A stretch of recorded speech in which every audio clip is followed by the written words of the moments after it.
Medchal CMR కళాశాల girls hostel వద్ద ఉద్రిక్తత నెలకొంది. తాము వాష్రూంలో ఉండగా సిబ్బంది వీడియోలు తీశారని ఆరోపిస్తూ విద్యార్థినులు ఆందోళనకు దిగారు. దీంతో ఘటనాస్థలికి చేరుకున్న మేడ్చల్ ఏసీపీ శ్రీనివాస్ రెడ్డి హాస్టల్ను పరిశీలించారు. ఇప్పటికే 5 అనుమానితులను అదుపులోకి తీసుకున్నట్లు తెలుస్తోంది. వారి నుంచి మొబైల్ ఫోన్లు స్వాధీనం చేసుకుని డేటా రిట్రీవ్ చేస్తున్నట్లు తెలిపారు. అయితే ఇప్పటి వరకు ఎటువంటి ఆధారాలు దొరకలేదని స్పష్టం చేశారు. మరింత సమాచారాన్ని మా ప్రతినిధి కుమార్ అందిస్తారు. కుమార్. Thank you Chandu. ఏదైతే మేడ్చల్ కొండ్లకోయలోని సీఎంఆర్ కాలేజ్ వద్ద ఒక ఉద్రిక్త వాతావరణం అయితే చోటు చేసుకుందని చెప్పొచ్చు. ముఖ్యంగా నిన్న ఏదైతే ఇదే సీఎంఆర్ కాలేజీకి సంబంధించిన హాస్టల్లోని ఏదైతే లేడీస్ ఉన్న హాస్టల్లోని అక్కడ పనిచేసే సిబ్బంది వీడియో తీస్తున్నారంటూ కూడా విద్యార్థినులు అయితే నిన్నంతా కూడా ఆందోళన చేపట్టారు. ఈ నేపథ్యంలోనే నిన్న పోలీసులు కూడా ఘటనా స్థలం చేరుకొని వాళ్ళకి సర్ది చెప్పే ప్రయత్నం అయితే చేశారు. అలాగే మరొక పక్క విద్యార్థి సంఘ నాయకులు కూడా అక్కడికి చేరుకొని పూర్తిగా ఆందోళన చేసిన పరిస్థితి అయితే ఉంది. ఈ నేపథ్యంలో పోలీసులు కూడా దీనిపై కేసు అయితే నమోదు చేశారు. ముఖ్యంగా ఏదైతే అప్పటికే సిఎస్ స్థాయి అధికారి అక్కడికి చేరుకొని ఏదైతే విద్యార్థులకి సర్ది చెప్పి పంపించే ప్రయత్నం అయితే చేశారు.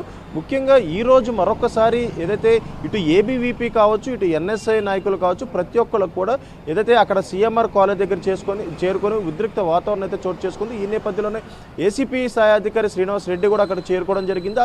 హాస్టల్లో ఉన్న బాత్రూమ్లన్నీ కూడా ఏసీపీ అధికారి కూడా ఏదైతే పరిశీలించారు.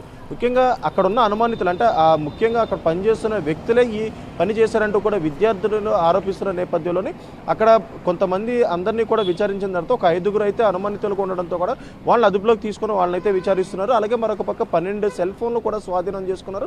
ప్రస్తుతం దాంట్లో ఉన్న డేటాను కూడా రిట్రీవ్ చేసే పనులు అయితే పోలీసులు అయితే ఉన్నారు. ఇప్పటి వరకు కూడా ఏదైతే ఈ సెల్ ఫోన్లో డేటా రిట్రీవ్ చేసిన దాంట్లో కూడా ఇప్పటి వరకు కూడా ఎలాంటి ఆధారాలు లభించలేదంటూ కూడా ఇటు పోలీసులు అయితే చెప్తున్నారు. ఒకవేళ ఎటువంటి ఆధారం లభించినా సరే చట్టపరమైన చర్యలు కంపల్సరీ తీసుకుంటామంటూ కూడా ఇటు ఏసీపీ స్థాయి అధికారి అయితే చెప్తున్న నేపథ్యంలోని విద్యార్థులకి కూడా అక్కడ ఉన్న విద్యార్థినులకు కూడా నచ్చజెప్పే ప్రయత్నం అయితే చేస్తున్నారు. కానీ అక్కడ మాత్రం ఉద్రిక్త వాతావరణం అయితే చోటు చేసుకుంది. అదే హాస్టల్లో సుమారు 500 మంది ఏదైతే నివసిస్తుంటారో ఈ నేపథ్యంలోనే బాత్రూంలో ఇలా వీడియోస్ తీశారు. చాలా కాలం నుంచి ఇలాంటి వీడియోస్ తీస్తున్నారంటూ కూడా విద్యార్థినులు ఆరోపిస్తున్న నేపథ్యంలో కూడా అక్కడ ఉద్రిక్త పరిస్థితి నెలకొంది. ప్రస్తుతం పోలీసులు అయితే అక్కడికి చేరుకున్నారు. వాళ్ళకి సర్ది చెప్పే ప్రయత్నం అయితే చేస్తున్నారు. ఇటు ఏబీవీపీ నాయకులు కావచ్చు, ఇటు ఎన్ఎస్వీ నాయకులు కావచ్చు, ప్రతి ఒక్కరు కూడా అక్కడ ఉన్న నేపథ్యంలోని వీళ్ళందరినీ కూడా ఏదైతే సర్ది చెప్పే ప్రయత్నం అయితే చేస్తున్నారు. Right Kumar, thank you. వాళ్ళే పాత్రధారులై ఈ యొక్క ఘాతకానికి ఒడిగట్టారని చెప్పేసి ఇప్పటికైనా